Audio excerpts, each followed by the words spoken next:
எப்பொழுதுமே அழுகிற ஒரு மனசாக இருந்தா, எல்லாரையும் குறை சொல்லி இவங்களால தான் அவங்களால தான் இதனால தான் அதனால தான் என்று சொல்லுகிற ஒரு மனசாக இருந்தா, you are self inflicting hurt and wounds into yourself.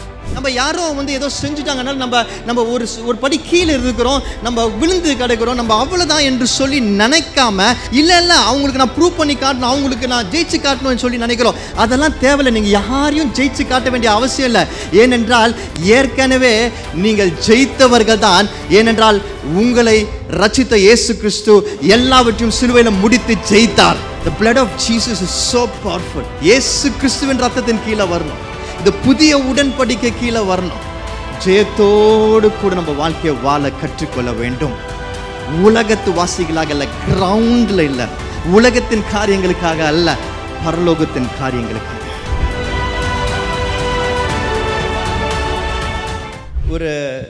ஒரு சர்ச் ஒன்று இருந்தது. அதில் இருக்கிற பாஸ்டர் ஒரு நாள் சர்ச் முடிச்சுட்டு அப்படியே கீழே போயிட்டு இருந்தார்.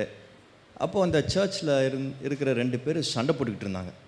அதாவது இந்த சர்ச்சில் இருக்க ஒரு முக்கியமான மூத்த ஊழியக்காரர் ஒருத்தர் இருக்கிறாரு.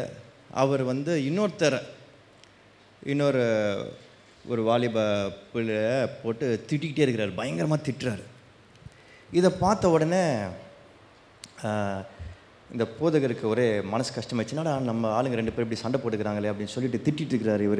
இவர் ஒரு மூத்த ஊழியக்காரர், இவர் போய் அந்த சின்ன பையனை போய் திட்டிகிட்டு இருக்கிறான்னு சொல்லிட்டு அவர் அந்த மூத்த ஊழியக்காரர் தனியாக கூப்பிட்றாரு, அவரோட ஆஃபீஸ் ரூம் கூப்பிட்டு கேட்குறாரு, ஏன் அந்த பையனை போட்டு இப்படி திட்டிகிட்டு இருக்கிறீங்க அப்படின்னு சொல்லி கேட்கும்போது அந்த மூத்த ஊழியக்காரர் சொல்கிறாரு, இந்த பையனத்துமாயா சொல்கிறான், வர கொஞ்சம் நாளாக கொஞ்சம் வாரமாக இந்த பாஸ்டர் பேசுகிறது ஒன்றுமே புரியல அப்படின்னு சொல்கிறான். உடனே இவருக்கு பாஸ்டருக்கு ரொம்ப சந்தோஷமாயிடுச்சு. அது வரைக்கும் ஏன் திட்டினீங்கன்னு கேட்டவர், கரெக்ட் அப்படி தான் உங்களை கண்டிக்கணும், ஆனால் இதுக்கு தான் திட்டினீங்களா நீங்கள் அப்படின்னு. அவங்க இப்படி சொன்னாலே நீங்கள் திட்டினீங்களா அப்படின்னு ஒன்று அவர் சொல்கிறார். இல்லையா, எனக்கு என்ன கோவம்னா, கொஞ்சம் வாரமாக தான் புரியலையா, எவ்வளோ நாளாக புரியல எங்களுக்கு, அது புரியாமல் கொஞ்சம் வாரம்னு சொல்கிறான் அப்படின்னு சொல்லி அவர் சொல்லி திட்டினாரா அப்படின்னு சொன்னார். நம்ம சபையில் அந்த மாதிரி நடக்காதுன்னு நான் நம்புகிறேன். ஏன்னா உங்கள் எல்லாருக்கும் நல்லா புரியணும்னு நான் ஜெபத்தோடு விசுவாசிக்கிறேன். தயவுசெய்து புரிஞ்சுக்கோங்க கர்த்தரோட வார்த்தை. ஏன்னா கர்த்தரோட வார்த்தை பார்த்தீங்கன்னா so powerful, it brings about a lot of change, transformation, மறுரூபம் ஆக்குகிற ஒரு வார்த்தையாக இருக்கிறது. நம்முடைய சபையில் கூட நிறைய பேர் என்கிட்ட கேட்குறது, நான் வெளியே போகும்பொழுது அவங்க என்கிட்ட கேட்குறது, உங்கள் சபையில் எவ்வளோ பேர் வராங்க என்று சொல்லி கேட்பாங்க. அவங்கக்கிட்ட நான் சொல்கிற பதில், எவ்வளோ பேர் வராங்கன்னு நான் கணக்கு வைக்கிறதில்ல, எவ்வளோ பேரோட வாழ்க்கை மாறுகிறது என்பது தான் நான் கணக்கில் வைக்கிறேன். That's the only thing that I measure, because the word of God transforms. கர்த்தரோட வார்த்தை எப்படி கடந்து வருகிறது என்றால், அது ஒரு மாற்றத்தை கொடுக்க கடந்து வருகிறது. அவர்களுடைய வாழ்க்கையில் ஒரு மாற்றம் உண்டாகும்படியாக அது கடந்து வருகிறது. and that's my only prayer. என்னோட ஜெபம் அது மட்டும்தான். ஒவ்வொரு முறையும் இந்த வசனங்களுக்காக நான் ஜெபிக்கும் பொழுது, இந்த வார்த்தைக்காக ஜெபிக்கும் பொழுது, இந்த சர்மனுக்காக ஜெபிக்கும் பொழுது, நான் கர்த்தரிடத்தை கேட்குறது இது மட்டும்தான். ஆண்டவரே, இதை கேட்கிறவர்கள் அதை சரியாக புரிந்து கொண்டு அவங்க வாழ்க்கையில் இதன் நிமித்தம் மாற்றம் வருகிறத பார்க்கணும் என்று சொல்லி மட்டும்தான் கேட்குறேன். இந்த மிஷன் சீரீஸ் பண்ணும் பொழுது நிறைய பார்க்க முடிந்தது. இன்னைக்கு வரைக்கும் என்னால் அந்த மாற்றங்களை நிறைய பேர் வாழ்க்கையில் பார்க்க முடிகிறது. தனிப்பட்ட முறையில் பர்சனல் டிரான்ஸ்ஃபர்மேஷன் பார்க்க முடிகிறது.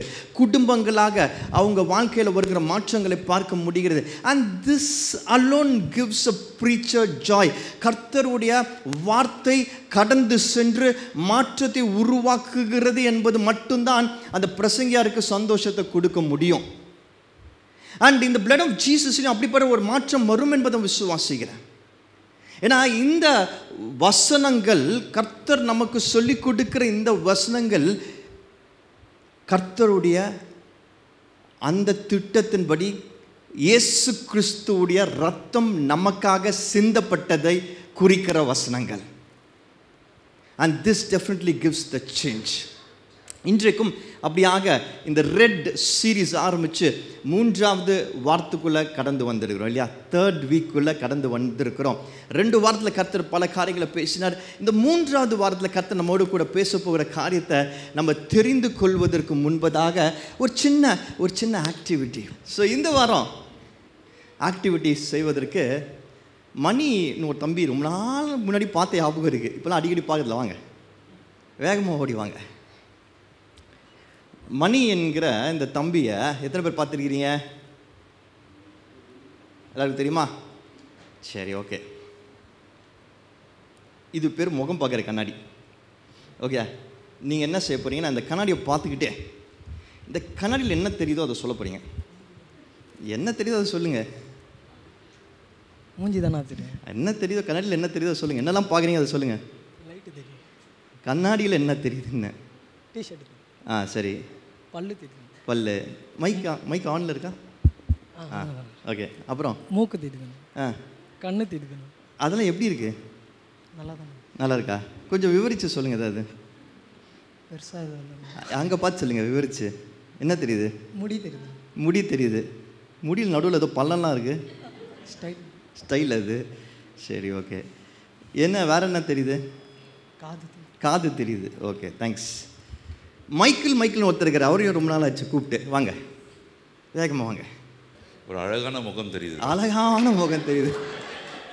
அப்புறம் ஒரு அழகான தாடி தெரியுது. அழகான தாடி தெரியுது. மீசை தெரியுது. நல்ல கண்கள் தெரியுது. நல்ல கண்கள். பவர்ஃபுல் கண்களா? பவர்ஃபுல் கண்கள். அப்புறம் இந்த முகத்தில் கர்த்தரோட கிருபை தெரியுது. ஆஹா, சரி. பிரகாஷ் வாங்க. சலூனில் ஒழுங்காக ஷேவ் பண்ணு தெரியுது. சலூனில் ஒழுங்காக ஷேவ் பண்ணலையா? கண்ணாடியே பார்க்க மாட்டேதான் ஃபஸ்ட்டே பார்க்குறேன் ரொம்ப வருஷம். அப்புறம் தூங்கி எழுந்திரிச்ச மாதிரி தெரியுது. தூங்கி எழுந்திரிச்ச மாதிரி தெரியுதா? அப்புறம் வேற ஒன்றும் தெரியுது. வேற ஒன்றும் தெரியல. வெங்கட் மாமா வாங்க, வேகமாக வாங்க, சீக்கிரம்.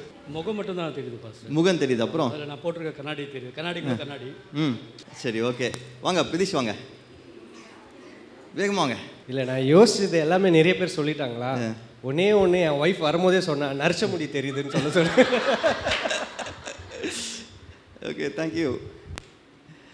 ஸோ இந்த கண்ணாடியில் நிறைய பேர் நிறைய காரியங்கள் சொன்னாங்க.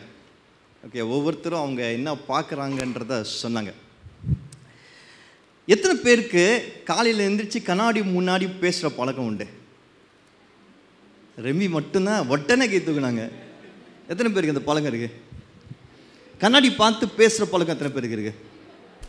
ஜூடி, ஷாரன். இந்த சைடு யாருக்குமே இல்லையா? எலைஜாவா, ரோஹினியா, மொத்த ஃபேமிலி அவங்க பியூட்டிஷியன் ஃபேமிலி. எத்தனை பேருக்கு கண்ணாடி பார்த்து பேசுகிற பழக்கம் உண்டு? கண்ணாடி பார்த்து யாருமே பேசுனதே இல்லை உண்மையாக? பேசிருக்கீங்க. ஸோ கண்ணாடி பார்த்து என்ன பேசுவீங்க? என்ன பேசுவீங்க? உண்மையை சொல்லுங்கள். என்ன பேசுவீங்க கண்ணாடி பார்த்து? யாரா சொல்லுங்க.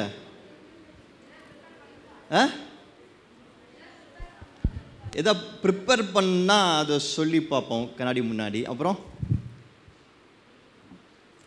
எத்தனை பேர் கண்ணாடியை பார்த்து எனக்கு ஃபேஸ் இன்னும் கொஞ்சம் இப்படி இருந்தால் நல்லாயிருக்கும் அப்படின்னு நினச்சிருக்கிறீங்க? எத்தனை பேருக்கு இன்னும் கொஞ்சம் கலர் ஜாஸ்தியாக இருந்தால், கலர் இல்லாட்டி கம்மியாக இருந்தால் நல்லாயிருக்கும்னு நினச்சிருக்கிறீங்க, பேசியிருக்கிறீங்க? எத்தனை பேர் கண்ணாடியை பார்த்து என்னோடய ஹேர் ஸ்டைலில் இன்னும் கொஞ்சம் இப்படி இருந்தால், இன்னும் முடி இருந்தால் நல்லாயிருக்கும்னு நினச்சிருக்கிறீங்க?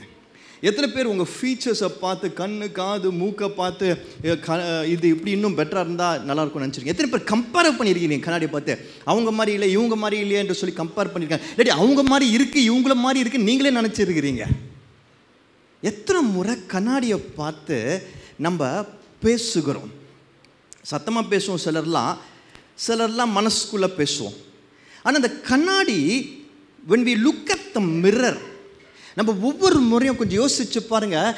ஒரு நாளைக்கு நிறைய பேர் அட்லீஸ்ட் ஒரு வாட்டியாவது மினிமம் கண்ணாடியை பார்த்து நம்ம கண்ணாடிக்கு முன்னாடி நிற்பது உண்டு.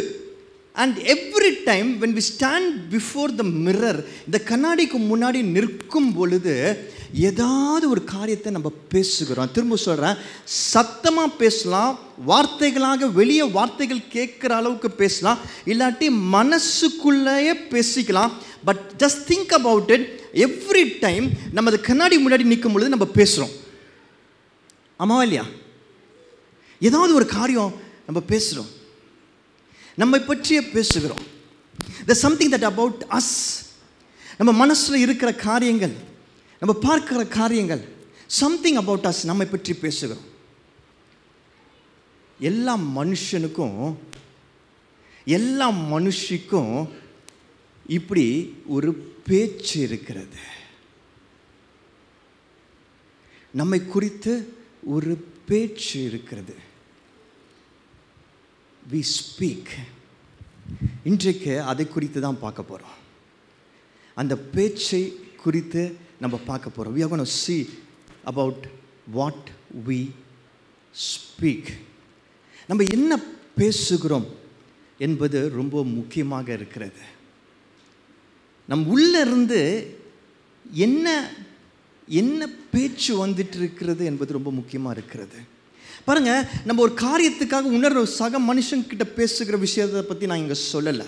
ஒரு வேலைக்காக நம்ம பேசுகிற விஷயத்தை பற்றி இன்றைக்கு நான் சொல்லலை. நம்ம ஒரு கடையில் போய் ஒரு பொருளை வாங்கிறதுக்காக பேசுகிற விஷயத்தை பற்றி நான் சொல்லலை.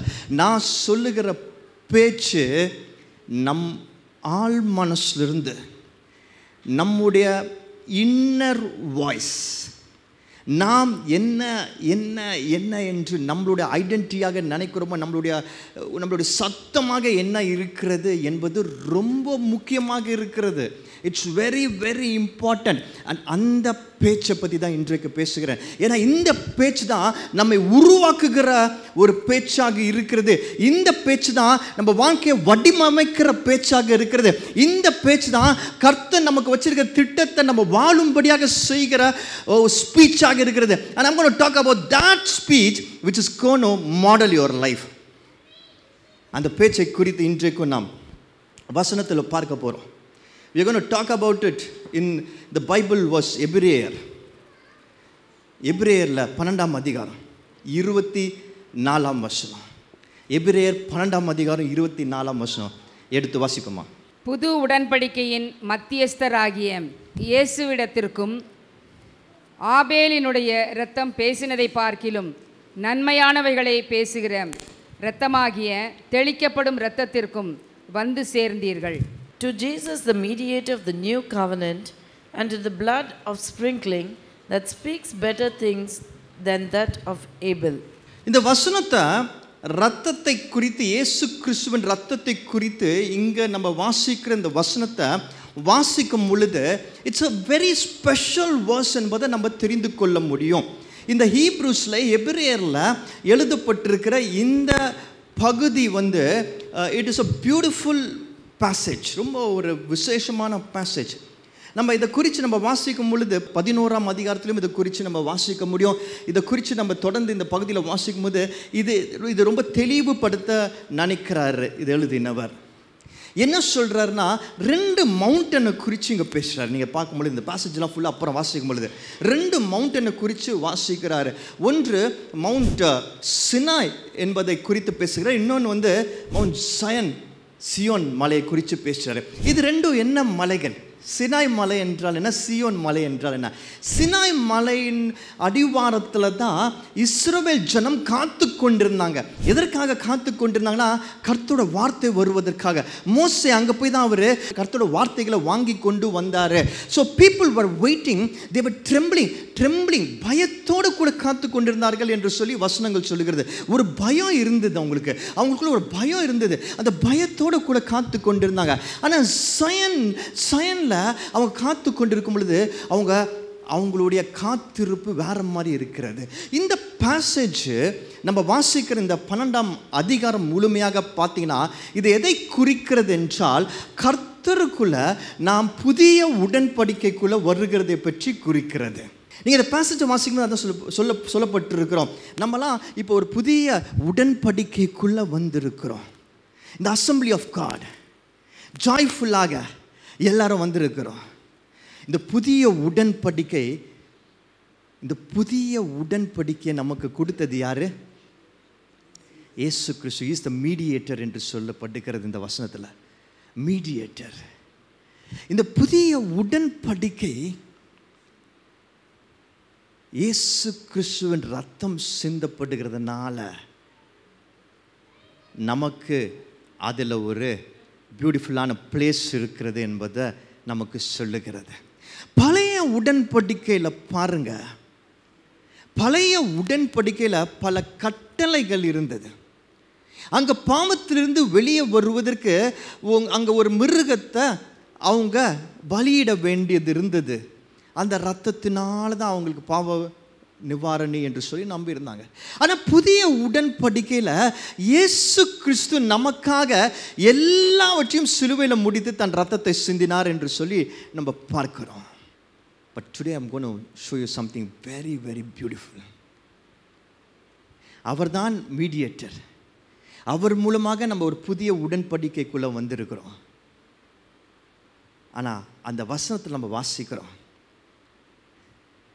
இயேசு கிறிஸ்து சிந்தின ரத்தம் ஆபேலோட ரத்தத்தோட நற்காரியங்களை பேசுகிறது என்று சொல்லி. எப்படி? இயேசு கிறிஸ்து சிந்தின ரத்தம் ஆபேலுடைய ரத்தத்தை விட நற்காரியங்களை பேசுகிறது என்று சொல்லி. அதை மட்டும் திரும்பி வாசிக்க முடியுமா எனக்காக? ஆபேலினுடைய ரத்தம் பேசினதை பார்க்கிலும் நன்மையானவைகளை பேசுகிற இரத்தமாகிய தெளிக்கப்படும் இரத்தத்திற்கு வந்து சேர்ந்தீர்கள். நன்மையானவைகளை பேசுகிற இரத்தமாகிய. இங்கிலீஷ்ல மட்டும் வாசிங்களா அத? To Jesus the mediator of the new covenant, yes, and to the blood of sprinkling, and the blood of sprinkling that speaks better things that than speaks better things than that of Abel. சில வசனல better word என்று சொல்லப்பட்டிருக்கிறது. better word நன்மையானவைகளை பேசுகிற. எல்லாரும் சொல்லுங்க, நன்மையானவைகளை பேசுகிற. நல்லா கவனிங்க, நன்மையானவைகளை பேசுகிற. இது இயேசு கிறிஸ்துவின் ரத்தம் நன்மையானவைகளை பேசுகிறதா. ஆபேலோட ரத்தம் பேசினதை விட நன்மையான காரியங்களை பேசுகிறதா. பெட்டர் வேர்டு பேசுகிறதா. நல்லா புரிஞ்சுக்கோங்க, அண்டர்ஸ்டாண்ட் திஸ் கிளியர்லி. இயேசப்பாவோட ரத்தம் பேசும், ரத்தம் பேசும். ஆபேலோட ரத்தம் பேசினது. எப்படி? ஆபேலோட ரத்தம் பேசினது. இயேசுவோட ரத்தமும் பேசுகிறது. புரியுதா உங்களுக்கு? ரத்தம் பேசும், இயேசு கிறிஸ்துவின் ரத்தம் பேசும். ஆனால் நன்மையான காரியங்களை பேசும் என்று சொல்லுகிறது. இப்போ இந்த வசனத்தை வாசிக்கும் பொழுது எனக்கு கொஞ்சம் ஆச்சரியமாக இருந்தது. ஆபேலோட ரத்தத்துடன் இயேசுவோட ரத்தம் நன்மையான காரியங்களை பேசும் என்று சொல்லி இந்த வசனம் சொல்லுது. அப்படின்னா அதுக்கு என்ன அர்த்தம்? அப்போ ஆபேலோட ரத்தம் என்ன பேசுச்சு? ஆபேலோட ரத்தமும் பேசுச்சா? ஆதியாகமம் 4ஆம் அதிகாரத்தில் 10ஆம் வசனத்தில் அதை குறித்து நம்ம வாசிக்கிறோம். ஆதியாகமம் 4ஆம் அதிகாரத்தில் 10ஆம் வசனத்தில் அதை குறித்து வாசிக்கிறோம். வாசிப்போமா? அதற்கு அவர், என்ன செய்தாய்? உன் சகோதரனுடைய இரத்தத்தின் சத்தம் பூமியிலிருந்து என்னை நோக்கி கூப்பிடுகிறது. இங்கிலீஷில் வாசிங்க. And he said, what have you done? The voice of your brother's blood cries out to me from the ground. நீ என்ன செய்தாய் என்று சொல்லி யார் கேட்கிறா? God Almighty கேட்கிறார், கர்த்தர் கேட்கிறாரு. யார்கிட்ட கேட்கிறாரு? காயின் கிட்ட கேட்கிறாரு. கேயின் அண்ட் ஏபிள், ஆடம் அண்ட் ஈவோட பிள்ளைங்க, சகோதரர்களாக இருக்கிறாங்க. 2 பேரும் ஒரு பலி செலுத்துறாங்க கர்த்தருக்கு. காயின் ஒரு சில காரியங்களை செலுத்துகிறாரு, ஏபிள் ஒரு சில காரியங்களை செலுத்துகிறாரு. யாரோட பலி கர்த்தரால் அங்கீகரிக்கப்பட்டது? ஆபேலோட பலி, ஏபிளோட பலி அங்கீகரிக்கப்பட்டது. அதனால காயின் என்ன பண்ணாரு? கோமாயி என்ன பண்ணாரு? ஆபேலை கொலை செய்து விட்டாரு. காயினை சந்திச்சு பேசுறாரு. அப்போ காயின் கிட்ட என்ன சொல்லி கேட்கிறாரு? 4ஆம் அதிகாரம் 10ஆம் வசனத்துல, என்ன செய்தாய் என்று சொல்லி கேட்கிறேன்னா, என்ன செய்தாய்? யார் என்ன செய்தா? ஆபேல் என்ன செய்தாய்? அவன் காயின் அதுக்கு என்ன சொல்றான்? காயின் என்ன சொல்றான் அதுக்கு பதில்? எனக்கு எப்படி தெரியும் என்று சொல்லி கேட்கிறான். எனக்கு எப்படி தெரியும்? என்ன சொல்றான்? 9th verse. கர்த்தர் காயினை நோக்கி, உன் சகோதரனாகிய ஆபேல் எங்கே என்றார். எங்கே என்றான். அதற்கு அவன் நான் அறியேன், என் சகோதரனுக்கு நான் காவலாளியோ என்றான். சகோதரனுக்கு நான் காவலாளியோ? கர்த்தர் காயின் இடத்துல கேட்கிறாரு, உன் சகோதரன் எங்க, ஆபேல் எங்க என்று சொல்லி கேட்கிறாரு. அது காயின் என்ன பதில் சொல்றான்னா, எனக்கு எப்படி தெரியும்? நானா அவனோட காவலாளியா? நானா அவனோட வாட்ச்மேனா? எனக்கு எப்படி தெரியும் என்று பொய் சொல்றான். But he was the one who killed him.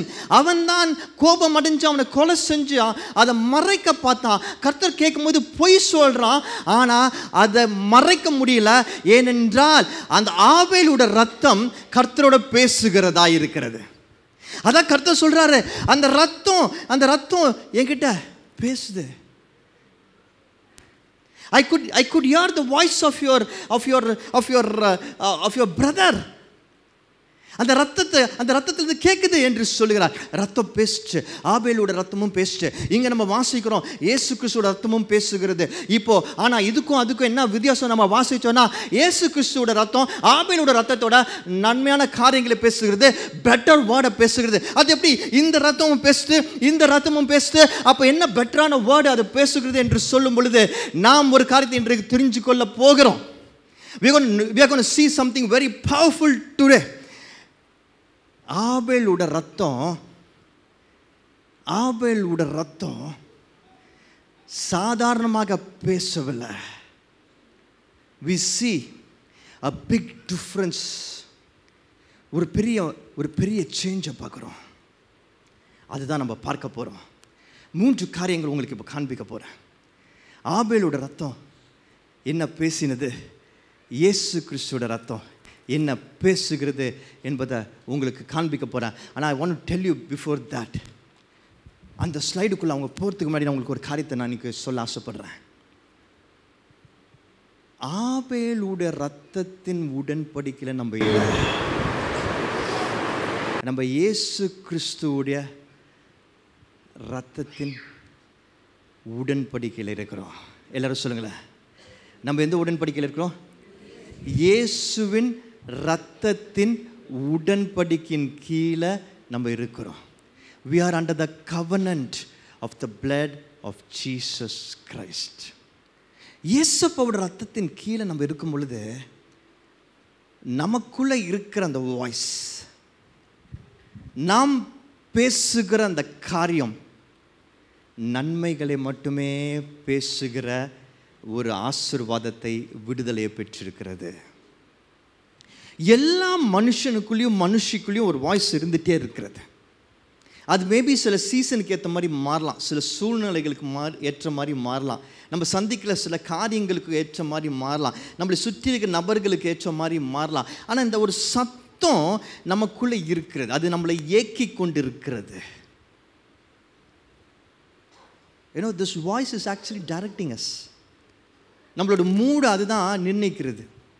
சில சமயம் சிலர் சொல்லுவாங்க தெரியுமா, நல்ல மூடாக இருக்கிறேன், இல்லை சில சமயம் நல்ல மூடில் இல்லை அப்படின்னு சொல்லுவாங்க. சிலர் சொல்லுவாங்க தெரியுமா, எனக்கு பிடிக்கல அப்படின்னு சொல்லுவாங்க. சிலர் வந்து ரொம்ப சந்தோஷமாக இருப்பாங்க எப்போதும். இப்படி அந்த சேஞ்சஸ், நமக்குள்ளே இருக்கிற அந்த மாற்றங்கள், அதற்கு காரணம் அது இந்த சத்தத்தினால், இந்த வாய்ஸ். நான் வந்து கண்ணாடி பார்த்து பேசுறதை பற்றி சொன்னேன். கண்ணாடியை பார்த்து பேசாமல் கூட நமக்குள்ளேயே பல நேரத்தில் இந்த வாய்ஸ் நம்மளை இயக்கி கொண்டிருக்கு, நம்ம பேசிக்கொண்டே இருக்கிறோம். ஆனால் என்ன வருத்தத்துக்குரிய காரியம் என்றால், பல நேரங்களில் இந்த வாய்ஸ் நன்மையான காரியங்களை பேசுகிறது இல்லை. It's not speaking better word. பல நேரங்களில் இது நெகட்டிவான காரியங்களை தான் பேசிகிட்டு இருக்கு, சோர்வின் காரியங்களை தான் பேசிகிட்டு இருக்கு, பலவீனத்தின் காரியங்களை தான் பேசிகிட்டு இருக்கு, பாவத்தின் காரியங்களை தான் பேசிகிட்டு இருக்கிறது. But today I want to tell you, இயேசு கிறிஸ்துவுடைய ரத்தம், அந்த பரிசுத்த ரத்தம் நன்மையான காரியங்களை பேசும்படியாக நம்மை விடுதலையாக்கி இருக்கிறது.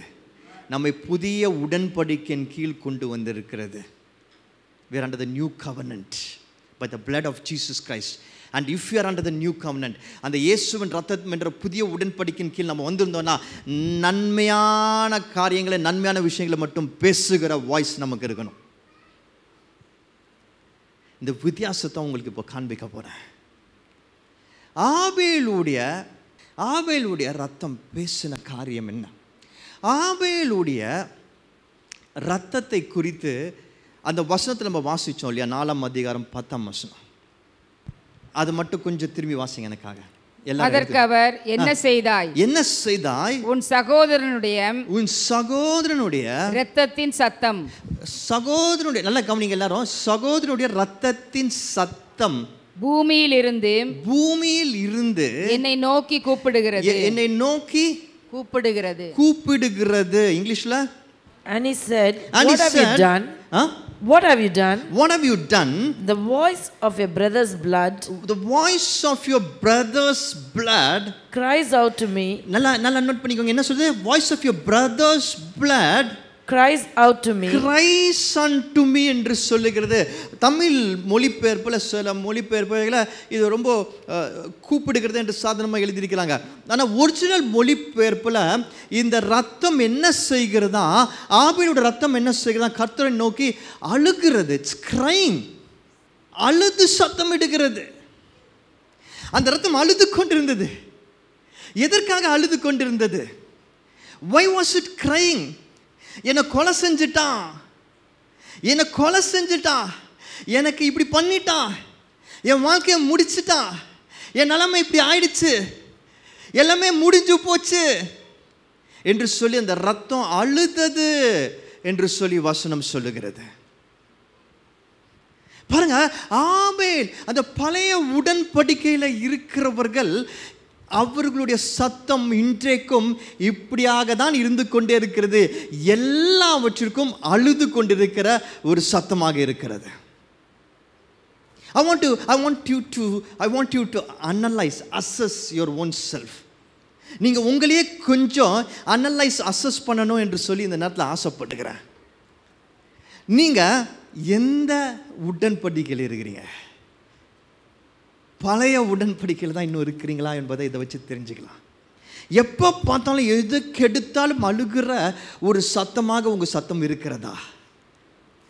என் வாழ்க்கை இப்படி இருக்கு, எனக்கு எல்லாமே இப்படி நடக்குது, எனக்கு யாருமே சரியில்லை, என்னோட காரியங்கள் எல்லாமே இப்படி இருக்கிறது என்று சொல்லி எனக்கு எப்போதுமே இன்ஜஸ்டிஸ் இருக்கிறது, எனக்கு எல்லாமே அநியாயமாக தான் நடக்குது, எனக்கு எல்லாமே தோல்வியாக தான் இருக்குது, எனக்கு எல்லாமே சோர்வாக தான் இருக்குது, எனக்கு எல்லாமே குறைவாக தான் இருக்கிறது என்று எப்போ பார்த்தாலும் நினைக்கிற, பேசுகிற ஒரு சத்தமாக, ஒரு பேச்சாக உங்கள் பேச்சு இருக்கிறதா?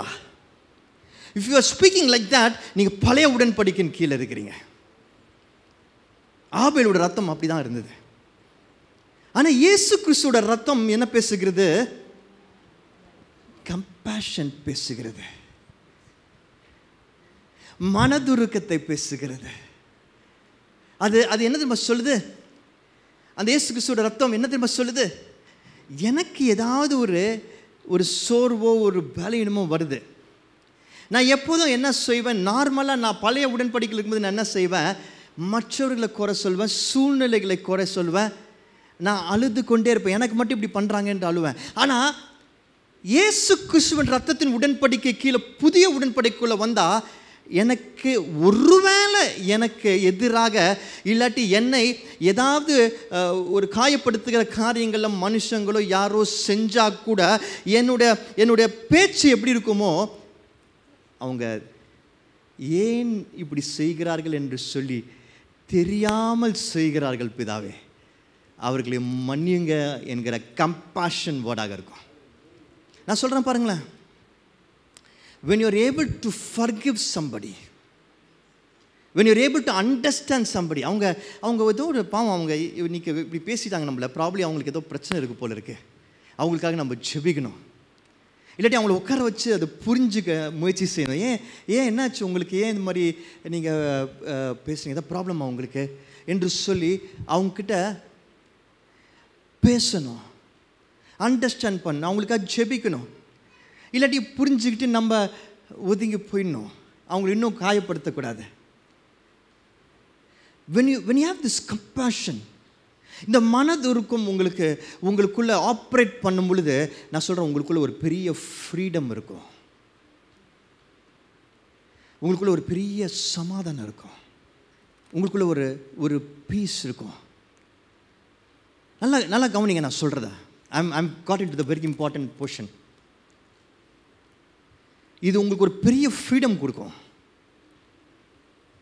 எப்பொழுதுமே அழுகிற ஒரு மனசாக இருந்தா, எல்லாரையும் குறை சொல்லி இவங்களால தான் அவங்களால தான் இதனால தான் அதனால தான் என்று சொல்லுகிற ஒரு மனசாக இருந்தா, your self inflicting hurt and wounds into yourself. உங்களுக்குள்ளே நீங்கள் காயங்களை ஏற்படுத்துகிறீர்கள்.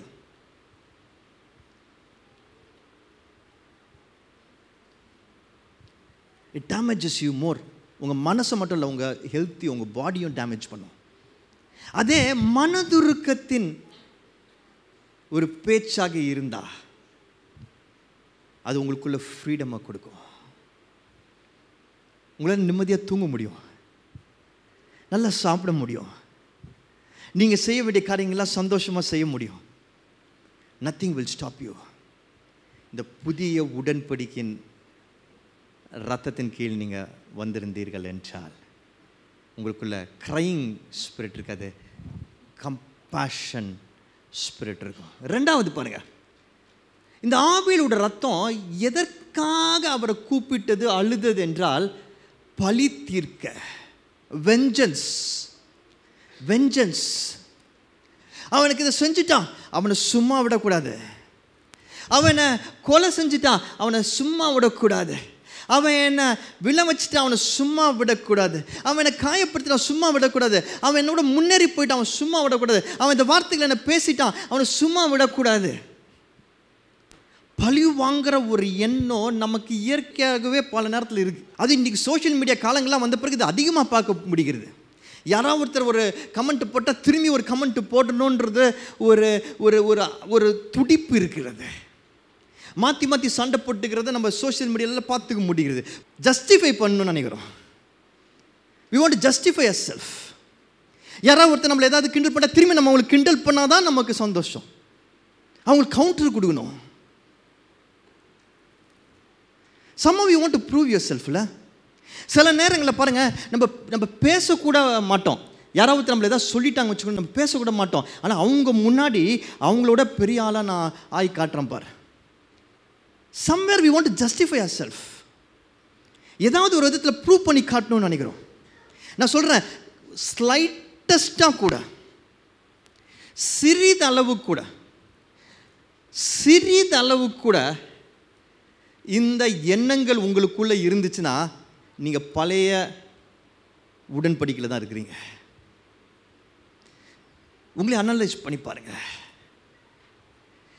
சிறிதளவு கூட ஏதாவது ஒரு விதத்தில் அவங்கள நான் பழி தீர்க்கணும், பேச்சால், என்னோட செயலால், என்னோட எண்ணத்தினால பழி தீர்க்கணும்னு நினச்சிங்கன்னா நீங்கள் பழைய உடன்படிக்கையில் இருக்கிறீங்க. ஆனால் புதிய உடன்படிக்கை இயேசு கிறிஸ்துவோட ரத்தம் என்ன செய்கிறதுனா உங்களுக்கு வெஞ்சன்ஸ் ஸ்பிரிட்டை கொடுக்கல, பழித்திருக்கிற அந்த உணர்வை கொடுக்கல, அது உங்களுக்கு ஜெயத்தின் உணர்வை கொடுக்குது, விக்ட்ரி கொடுக்குது. என்னது விக்ட்ரி? எப்போ நீங்கள் பழி தீர்க்கணும்னு நினைப்பீங்க? அந்த பழி தீர்க்கணுன்ற எண்ணம் எப்போ வரும்? ஒருத்தங்களுக்கு முன்னாடி நான் திரும்பி பதிலடி கொடுக்கணுன்ற எண்ணம் எப்போ வரும்? திரும்பி ஒரு வார்த்தை பேசணுன்ற எண்ணம் எப்போ வரும்? திரும்பி சாதிச்சு காட்டணுன்ற எண்ணம் எப்போ வரும்? எப்போ நீங்கள் அவங்க உங்களை குறைவாக்கிட்டாங்க, நீங்கள் தோற்று போயிட்டீங்க, ஒரு படி கீழே இருக்கிறீங்க, அதனால தான் அவங்க நம்மளை அப்படி பேசுகிறாங்க, நம்மளை அப்படி தள்ளிட்டாங்க, அப்படி ஆக்கிட்டாங்க என்று சொல்லி நினைக்கிறீங்களோ அப்போ தான் வரும். when you think you're down, you're gone, you're finished, அப்போ தான் வரும். நம்மளை ஒரு படி கீழே இல்லை, ஒரு படி மேலே ஜெயத்தில் வைத்திருக்கிறது என்பதை நம்மளை உணர செய்கிறது. we have to realize that we have victory in in the blood of Jesus Christ. இயேசுவின் ரத்தத்தினால ஜெயம் உண்டு. எல்லாரும் சொல்லுவோமா? சொல்லுவோமா? இயேசுவின் ரத்தத்தினால ஜெயம் உண்டு. ஹalleluya. இயேசுவின் ரத்தத்தினால ஜெயம் உண்டு. நமக்குள்ள தோற்று போன நமக்குள்ள குறைவின் எண்ணங்கள், நம்ம யாரோ ஏதோ செஞ்சுட்டாங்கன்னா நம்ம ஒரு படி கீழே இருக்கிறோம், நம்ம விழுந்து கிடக்கிறோம், நம்ம அவ்வளோதான் என்று சொல்லி நினைக்காம, அப்படி நினைச்சாதான் இல்லை அவங்களுக்கு நான் ப்ரூவ் பண்ணி காட்டணும், அவங்களுக்கு நான் ஜெயிச்சு காட்டணும்னு சொல்லி நினைக்கிறோம். அதெல்லாம் தேவையில்லை. நீங்கள் யாரையும் ஜெயிச்சு காட்ட வேண்டிய அவசியம் இல்லை.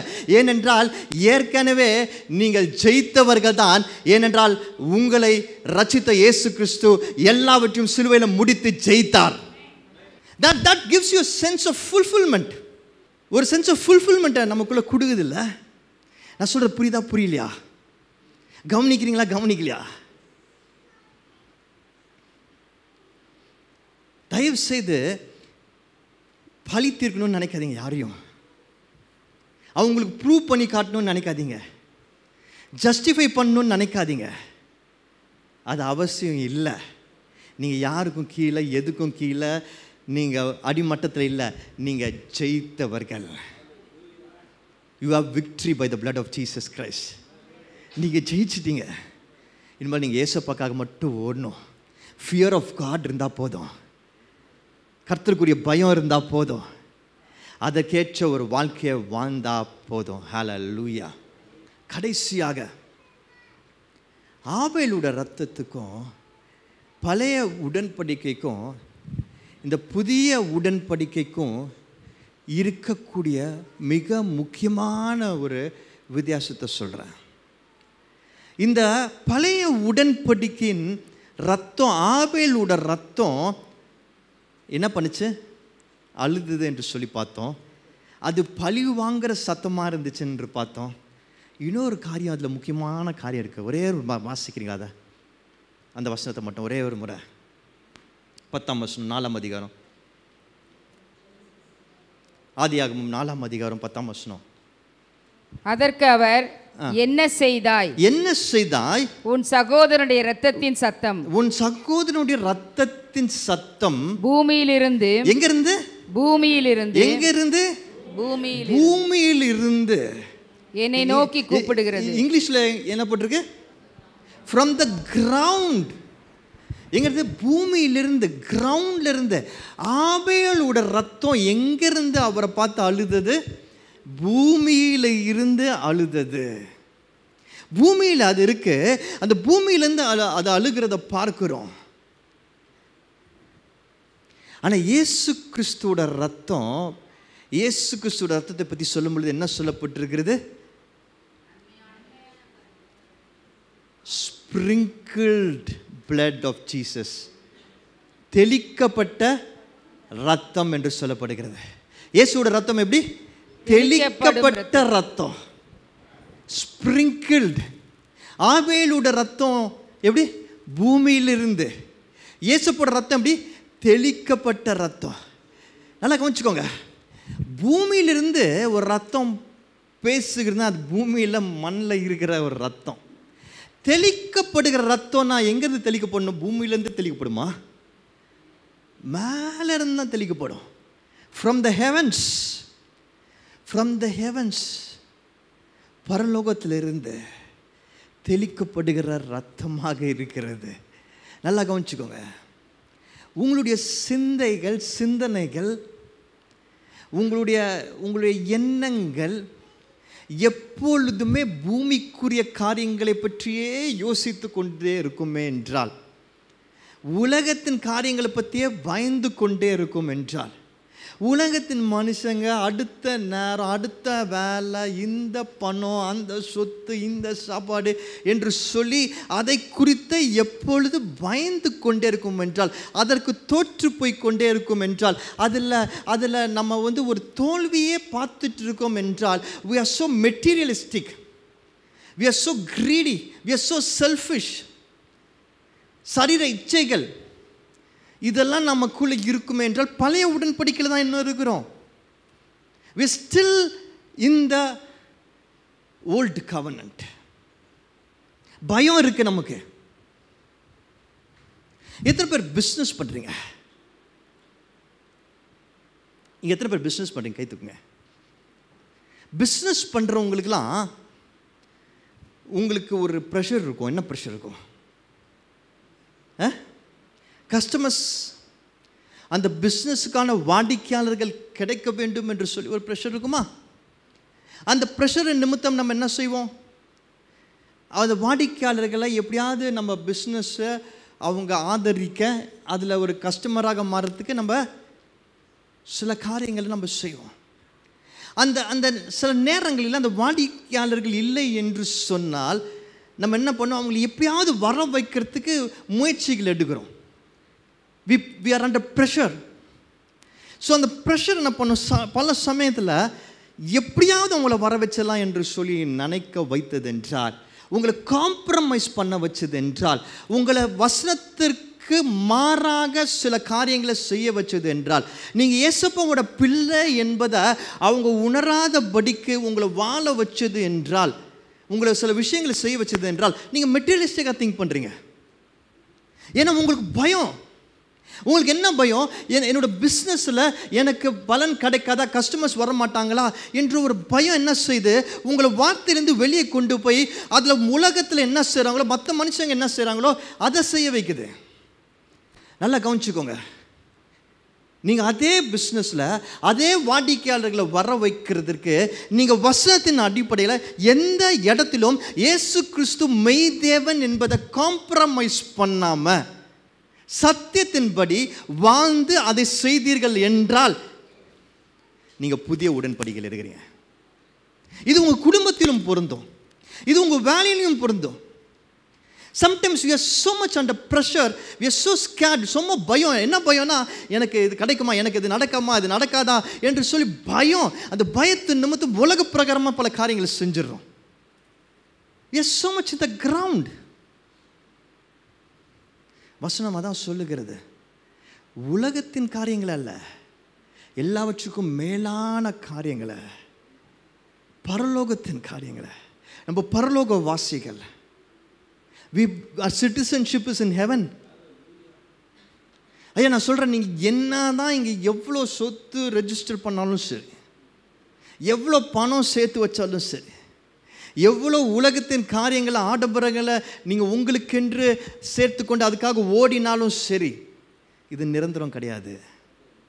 நான் திரும்பவும் சொல்கிறேன், நீங்கள் புதுசாக ஒரு வீடு வாங்குறது தப்பு கிடையாது. தயவுசெய்து வாங்க, ஹவுஸ் வார்மிங் கூப்பிடுங்க, வருவோம் கண்டிப்பாக. நீங்கள் நல்ல பணம் சம்பாதிக்கிறதும் தப்பு கிடையாது. நீங்கள் நல்லா பணம் சம்பாதிங்க, அப்படியே கொஞ்சம் நிறைய நம்மளும் கிளை சபைகள் மிஷின்ஸ்லாம் ஓடுறோம், சப்போர்ட் பண்ணுங்கள், தப்பு கிடையாது. நீங்கள் புது வாகனங்கள் வாங்கிறது தப்பு கிடையாது. நீங்கள் புது வாகனங்கள் வாங்குங்க. You have a beautiful travel everywhere. But ஆனால் நீங்கள் எதுக்காக அதெல்லாம் செய்கிறீங்க? What is your intention? அதை வாங்கிறதுக்கு, அதை செய்கிறதுக்கு என்னெல்லாம் நீங்கள் சாக்ரிஃபைஸ் பண்ணுறீங்க, காம்ப்ரமைஸ் பண்ணுறீங்க? பல நேரங்களில் நம்ம ரொம்ப காம்ப்ரமைஸ் பண்ண ஆரம்பிச்சிடும். உலகத்தின் பேருக்காக, புகழுக்காக, பணத்துக்காக, பதவிக்காக நம்ம என்னெல்லாம் அதான் ஆகிடுது, மெட்டீரியலிஸ்டிக் ஆகிடுறோம். அதனால தான் பல நேரத்தில் எரிச்சல் வருகிறது, சண்டை வருகிறது, பொறாமை வருகிறது, போட்டி வருகிறது, நமக்கும் மற்றவங்களுக்கும் வித்தியாசம் தெரியாத அளவுக்கு நம்ம நடந்துக்கிறோம். Let our heart always be in heaven. இந்த பூமியில் நீங்கள் எவ்வளோ ரெஜிஸ்டர் பண்ணாலும் நாளைக்கு நீங்கள் அந்த பரலோகத்து கேட்டில் போய் நீங்கள் நின்றுட்டு நான் உள்ளே வரணும் என்று சொல்லி, நீ யார் என்று சொல்லி கேட்டால், நான் vice president of so and so கம்பெனினா, அது உங்களுக்கு அங்கே என்ட்ரி கொடுக்காது. எனக்கு இவ்வளோ பேங்க் பேலன்ஸ் இருக்குது என்று சொன்னால் அது உங்களுக்கு அங்கே என்ட்ரி கொடுக்காது. எனக்கு இவ்வளோ பேரோட பயம் மரியாதை அம்மாள் இருக்குன்னா அது உங்களுக்கு என்ட்ரி கொடுக்காது. என் பிஸ்னஸில் இவ்வளோ கஸ்டமர்ஸ் இருக்காங்கன்னா அது உங்களுக்கு என்ட்ரி கொடுக்காது.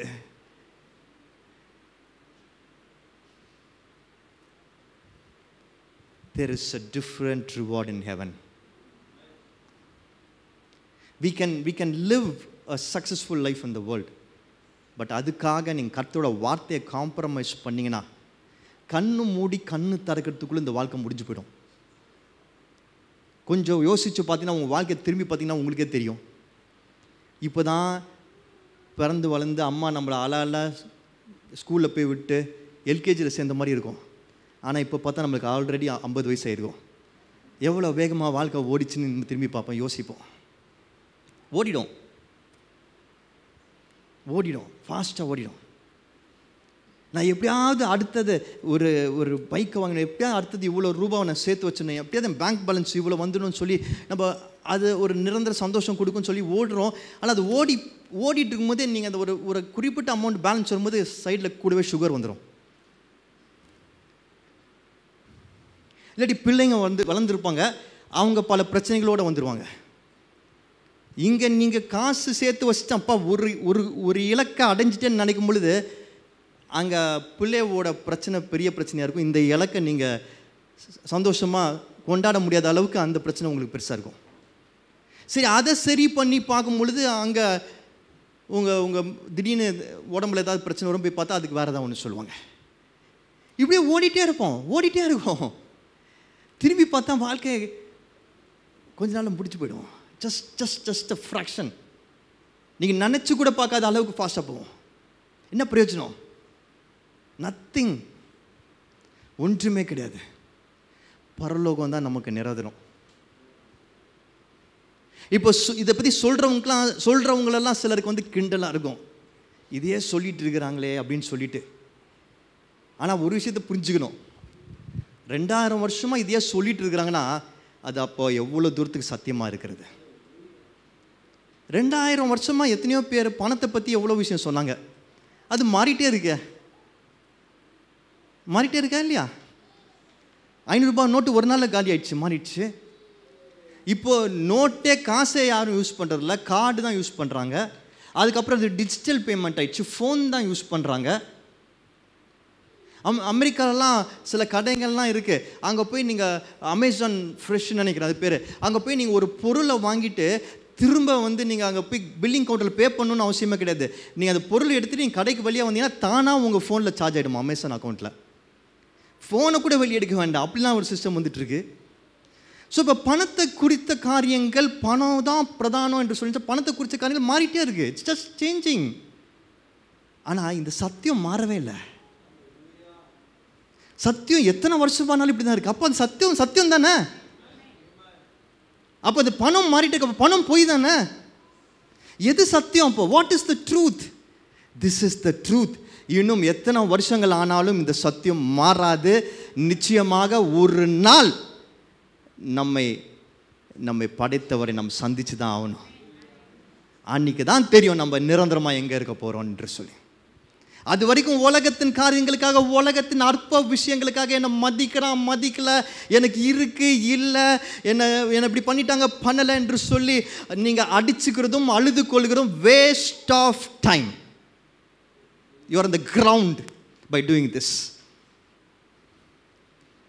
we have to live a life of freedom. தெளிக்கப்பட்ட இரத்தத்தின் கீழ் நான் இருக்கிறேன். அந்த இரத்தம் எங்கிருந்து தெளிக்கப்படுகிறது? பரலோகத்திலிருந்து தெளிக்கப்படுகிறது. அப்போ என் பார்வை எங்கே இருக்கணும்? அந்த பரலோகத்தை நோக்கி இருக்கணும். அதுதான் என்னோட வீடு. I am going fast to it, I am going happily towards it. அதுதான் எனக்கு சந்தோஷத்தை கொடுக்க போகிறது. எனக்கு பிரியமானவர்களே, நம்மை அறியாமலே இன்னும் பழைய உடன்படிக்கையில் இருக்கிறோம். அந்த பழைய உடன்படிக்கையில் நம்ம இருக்கணும் என்பது பிசாசுடைய எண்ணம். ஏன்னா புதிய உடன்படிக்கை, இந்த ரத்தம், தெளிக்கப்பட்ட ரத்தத்தின் கீழ் நம்ம வரும் பொழுது அதனால் கிடைக்கிற விடுதலைகள், அதனால் கிடைக்கிற சமாதானம், அதனால் கிடைக்கிற ஜெயத்தின் வாழ்க்கை ஏராளம். இந்த புதிய உடன்படிக்கையின் கீழே, இந்த புதிய உடன்படிக்கை கீழே கம்பேஷனட்டாக, விக்டோரியஸாக, நம்ம ஹெவன்லியாக நம்ம வாழ ஆரம்பிச்சிட்டோம்னா நம்ம லைஃபே மாறிடும். நம்ம சிந்திக்கிற காரியங்கள் மாறிடும், நம்ம பேசுகிற காரியங்கள் மாறிடும், நம்ம மற்றவங்கள நடந்துக்கிற காரியங்கள் மாறிடும், நம்ம ஜெயிக்கிற காரியங்கள் மாறிடும். Your life will change. You will sleep better. You will eat well. And you will enjoy every single day of your life. இந்த ரத்தம் அவ்வளோ பவர்ஃபுல். ஏசப்போட ரத்தம் அவ்வளோ powerful. The blood of Jesus is so powerful. ஆனால் இந்த பரிசுத்த ரத்தம் என்ன செய்ய முடியும் என்பது இன்னும் கிறிஸ்துவர்களுக்கே மறைக்கப்பட்டிருக்கிறது. நம்ம எல்லாம் இந்த பரிசுத்த ரத்தத்தின் கீழே வரணும். இயேசு கிறிஸ்துவின் ரத்தத்தின் கீழே வரணும். இந்த புதிய உடன்படிக்கை கீழே வரணும். ஜெயத்தோடு கூட நம்ம வாழ்க்கையை வாழ கற்றுக்கொள்ள வேண்டும். உலகத்து வாசிகளாக அல்ல, கிரவுண்டில் இல்லை, உலகத்தின் காரியங்களுக்காக அல்ல, பரலோகத்தின் காரியங்களுக்காக. நம்ம ஓட்டம் அங்கே போகிறதுக்கு என்று சொல்லி நம்ம நினச்சிட்டோன்னா, அதுதான் என்னோடய இலக்கு என்று சொல்லி நினச்சிட்டோன்னா, நம்ம லைஃபோட ப்ரியாரிட்டிஸு, நம்ம ஒவ்வொரு காரியங்களும் செய்கிறது எல்லாமே மாற ஆரம்பிக்கும். எல்லாமே மாற ஆரம்பிக்கும். Will become so generous. நம் உதவி செய்கிறவர்களாக மாறுவோம். இல்லாதவங்களுக்கு உதவி செய்கிறவர்களாக மாறுவோம். we will become so peaceful. நமக்குள்ளே எப்போதுமே சமாதானம் இருக்கும். நமக்குள்ளே இந்த வெறுப்பு, பயம், சோர்வுகள்லாம் இருக்காது. எப்பொழுதுமே சமாதானம் இருக்கும். we will take care of our body very well. இந்த சரீரம் கர்த்தர் கொடுத்து அதுக்கு சரியான விதத்தில் பயன்படுத்தணும். அதை வச்சு நம்ம ஓடணும் என்று சொல்லி சரீரத்துக்கு நம்ம அதிக கவனம் சொல்லி அது சரியான விதத்தில் நம்ம அதை மெயின்டைன் பண்ணுவோம். Our eating habits, our sleeping, everything will change. நான் சொல்கிறேன், பரிசுத்த ரத்தம், இயேசுவின் ரத்தம் விசேஷமான ரத்தம். ஒரு பொழுதும் அதை அண்டர் எஸ்டிமேட் பண்ணாதீங்க.